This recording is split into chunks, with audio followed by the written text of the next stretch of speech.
Hello there, my beautiful collectives out there.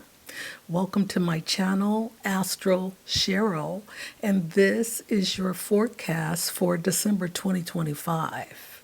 Okay, we're moving on into a new year, and the new era continues. Yes, it does. Things are changing rapidly. On a collective level, we can see where we're making more technological improvements. I'm not going to get too much involved with what's going on with the world because it's a lot to take in. And I'm sure all of you out there can see the news, you can see the Instagram and those sites where that information will show up. But what I am going to talk about is what's happening for December and how we're moving into this new year. Okay? So let me put my glasses on. The first thing we have is another.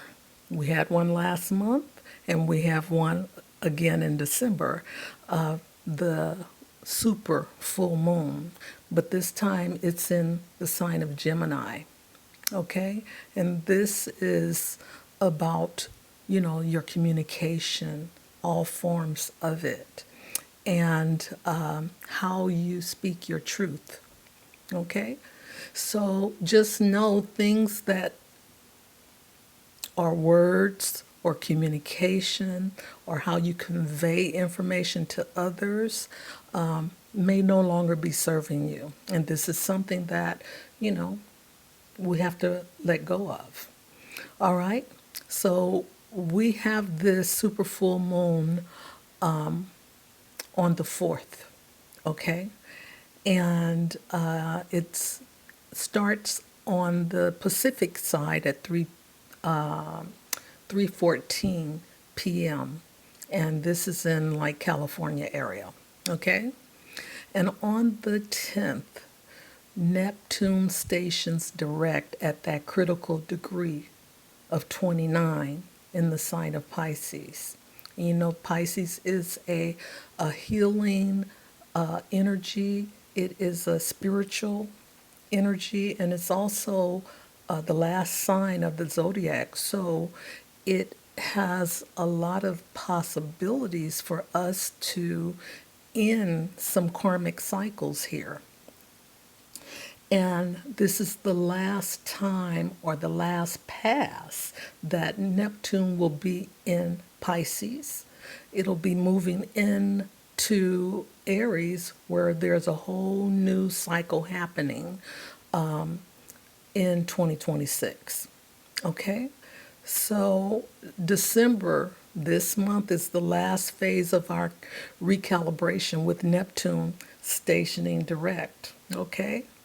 Neptune enters Aries at 0 degrees on January the 26th.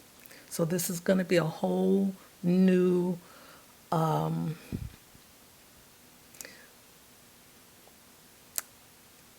scenario. Okay, let's just put it like that for now.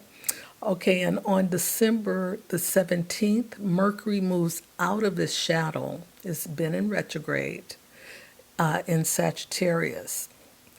And on the 19th, the new moon is in Sagittarius, and this happens at 5:43 p.m. And Venus moves into Capricorn on the 24th. Okay, so there is more happening in the skies than what I'm speaking to, but I'm condensing the information here because, we could be talking on one on December for I don't know how long, and I don't have a whole lot of recording time for that.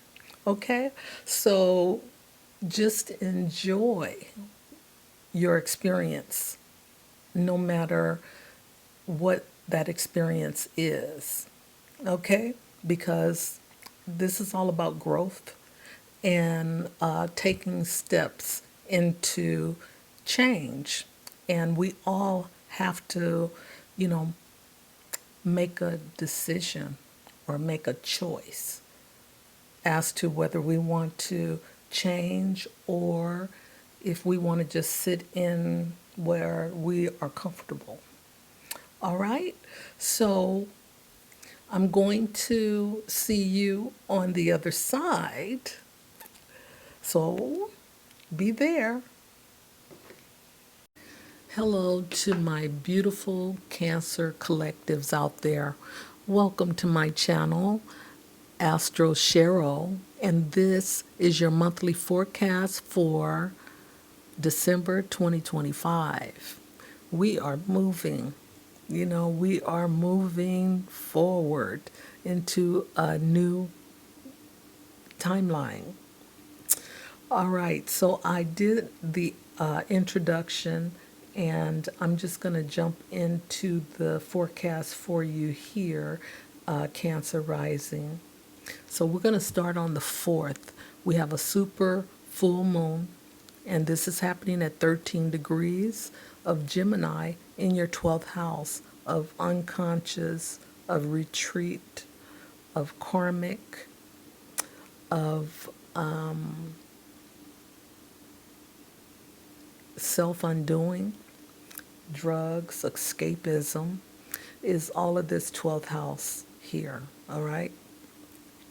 So this is a super full moon, and because of the super energy, things may be amplified for you. And of course, Cancer Rising, you're already water, so yeah, this could,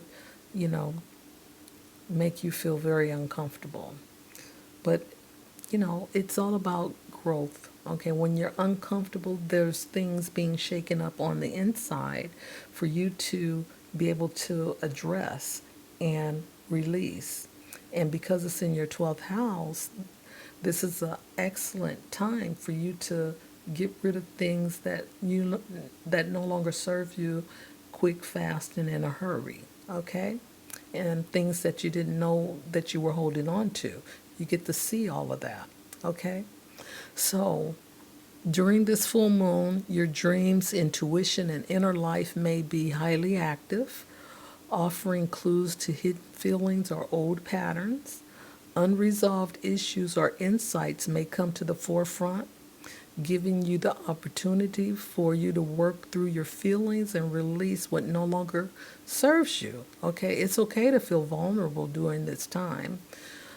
This transit may bring a confrontation with your karmic patterns connected to how you have used your words and expressed yourself in the past. And the reason why it's talking about your words is because Gemini is about communication. Okay? So, yeah, see what's going on there and let it go. And forgive yourself, okay? That's the most important thing, is to forgive yourself for, for being you, period. And, if you feel any guilt or anything like that, because, when you're digging things up from your unconscious, yeah, you're going to experience some feelings of,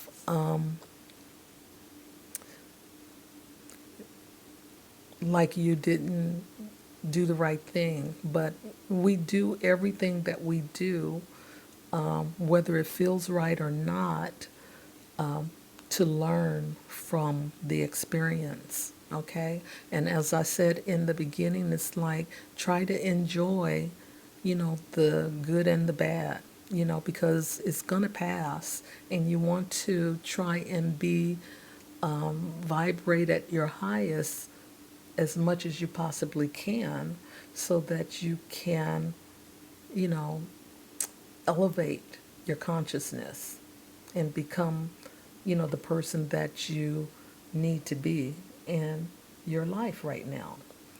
Okay, so on the 8th, we have Mars in Sagittarius, and this is happening in your 6th house, squaring Saturn in Pisces in your 9th house. Okay, so Mars in Sagittarius is expansive. Mars can sometimes be impulsive, and Saturn is grounded, steadfast, persistent, and it's in the sign of Pisces of spiritual healing and psychic information. Okay, so there is tension between the two, whereas Saturn wants you to be grounded and Mars wants you to take action, but Saturn takes things a step at a time. So there's the tension there. Mars wanting to rev up and go, and Saturn is saying, no, we got to take it a step at a time, and you got to work hard through it. You got to be persistent. You can't, do it and then think backwards, because that's what Mars does. Jumps in, and he doesn't think before acting. So you have to deal with the consequence of acting first and not thinking through. Okay, so let me see what else I need to say to you about this. Your desire for action and progress in your daily job may feel blocked by practical limitations or a sense of futility. Now, your sixth house is about your work, your daily routine, your health, and of course, your co workers, okay? And being of service to others. You may be struggling to align your professional duties with your personal, spiritual, or philosophical beliefs. Okay, that's your ninth house information. You may want to make quick changes to your work life, but you get held back by consequences or the structured, slow process. You will experience obstacles that cause frustration or feelings that your efforts are not being supported. Okay, so these are just times in life that we need to experience in order to grow from. Okay, that's what the squares and oppositions do for us. It helps us grow up. All right, so on the 14th, we have another square in the same houses that, but Neptune is there because Neptune and Saturn are both in your ninth house. So they're both squaring a couple of week apart. Let's see, 8th, 9th, 10th, 11th, 12th, 13th, 14th, almost a week apart. So this is kind of, hard because with the Neptune energy, this is going to create confusion and uncertainty or not being self assured. Okay? So, and it's still happening in the same place your sixth house and your ninth house, your house of daily routine and work, and your ninth house of your spiritual beliefs and philosophical ideas as well. So, your desire for action and progress in your daily job may feel blocked by practical limitations or a sense of futility. You may be struggling to align your professional duties with your personal, spiritual, or philosophical beliefs.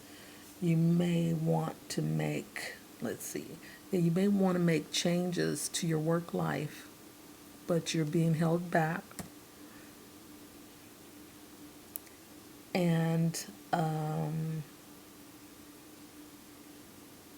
you may experience obstacles that causes frustrations or feelings that you're not being supportive. Now again, this is some of the same energy from, oh, that's why, because I'm reading the wrong one. All right, so I'm sorry, this is happening on the 14th. Okay, you may experience a conflict between your desire to be productive and a feeling of being lost or uninspired in your daily task. Your physical energy may feel scattered, and you may struggle with your motivation or feeling grounded. And that's because of Neptune. My gosh. Ooh, you may pursue goals that are unrealistic or find that the practical side of your work doesn't align with your higher purpose. You may be prone to being misled or misinformed in your work environment, or you may be the one who's not being clear. Practice self-care during this transit with a clear and realistic approach. Okay, so there's a lot going on in your sixth house and your ninth house with these two squares happening there. And make sure that you set boundaries, because if you don't, then that can create some stress. And from stress, you have health issues. So you already know how this works by me just expressing that to you. All right, so Cancer, and also Cancer rising, your stomach is vulnerable, okay? And that's where the stress will sit for you. So take care of that part of you. All right, Mars enters Capricorn and is exalted. It likes being in Capricorn, and this is happening in your seventh house of one-on-one relationships, marriage, divorce, legal matters, partnerships, business partners, friends, and family as well. Okay, you have the opportunity to experience highly functional partnerships built on shared goals and disciplined long term approach to commitment. Okay, that's Capricorn energy. Couples may feel a shared drive to achieve success together, whether in career, finances, or life goals. Okay, so this is a good, after after Mars squaring Neptune and Saturn, you have Mars and Capricorn moving into Capricorn, into your seventh house of relationship, which give you some relief. Okay, so on the 17th, we have Mercury in Sagittarius moving out of its shadow, and this is happening in your sixth house of, daily routines, your workplace, your health, being of service, and the people that you work with. Okay? You may be focused on your daily tasks, job responsibilities, and helping others as well. You may have a heightened desire to find solutions to problems, both your own and of others.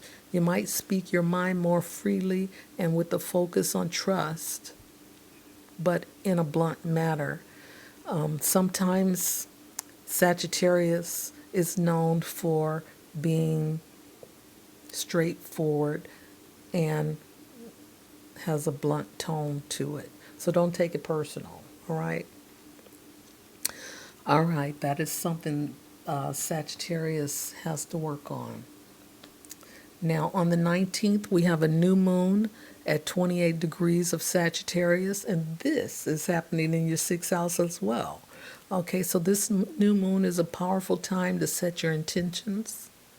You may feel a greater desire to find meaning in your work and use your skills to help others or serve the greater good. Okay, this is a potent time to set your intentions for new health routines. And you are Cancer rising, okay? Dietary changes, okay, or fitness goals that involve more adventure and a bigger picture approach to your well being, okay? All right. Now, on the 21st, the sun enters Capricorn, and this is happening in your house of relationships, one on one. you know, marriage, partnerships, business partners. All right. So it's in Capricorn, and you know, Capricorn is a serious energy. So your approach to relationships is serious and it's practical and it's grounded. This is a time to be grounded, responsible, and focused on long term goals with a partner. You and your partner may feel a drive to achieve and build something lasting together. Now, that's if you have one. For those of you who are looking for one, this is the type of energy you're looking for in a partner that you may find. And generally, you know, with Capricorn is someone where you work or in a, you know, work situation where you may find this type of energy in a person. Okay, so on the 24th, we have Venus, the sign of love, the goddess of love. She enters Capricorn in your seventh house as well. So you find yourself drawn to more serious, practical connections in people, potentially meeting someone through a partnership focus event, such as a business meeting or a wedding. Okay, there you have it. Okay, Cancer rising. This is your forecast for December, and I wish you well and happy holidays. And until next time, bye for now.